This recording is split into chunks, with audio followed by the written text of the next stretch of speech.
அந்த பக்கம் காரைக்குடி பிரபு அவன் எம்எல்ஏ ஆயிட்டான். சர்டிபிகேட் மட்டும் தான் கொடுக்கல.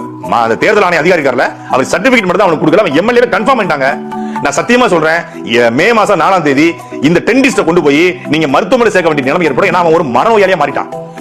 அவன் எம்எல்ஏ வாழ்ந்துட்டு இருக்கான். அரசியல்னா என்னன்னு தெரியாத அப்ப இவனா வந்து பல கட்சி என்னமோ சொன்னீங்க, இந்த பல்லு பிடுங்குற ஹோட்டலில் போய் எம்எல்ஏ பதவியை கொடுக்கக்கூடாது, பல்லு பிடுங்குறவன் என்ன பண்ண போறியா, பல்லதான் பிடுங்குறியா, வேற ஒன்றும் பண்ண மாட்டேன்னு சொல்லிட்டு போய் இப்போ பாரு, நம்ம பிரபுவனா 76 கல் குவாரிகளை நேரடியாக ட்ரோன் கேமரா மூலம் நேரடியாக அதே ஸ்பாட்டுக்கு போய் 76 கல் குவாரியை சர்ச் பண்ணியிருக்காங்க. அதாவது கவர்மெண்ட் அப்ரூவோட தான் இதெல்லாம் நடக்குதா, இல்லை கவர்மெண்ட் அப்ரூவோட கொடுத்த டைம் மீறி இதெல்லாம் நடக்குதான்னு சொல்லிட்டு கண்காணிச்சதுல 23 கல் குவாரியை வந்து சிகல் வச்சு தற்காலிகமாக மூடிட்டாங்க. இதெல்லாம் நீ போய் பார்க்குறியா இல்லையா?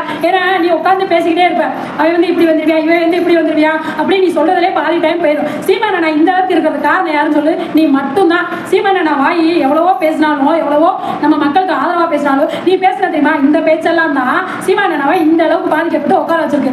நீ போய் ரீல்ஸ் ஆச்சுன்னு எங்களை சொல்றீங்களா, அந்த ரீல்ஸ்ல நாங்க போற ரீல்ஸாவது கொஞ்சமாவது பாருடா.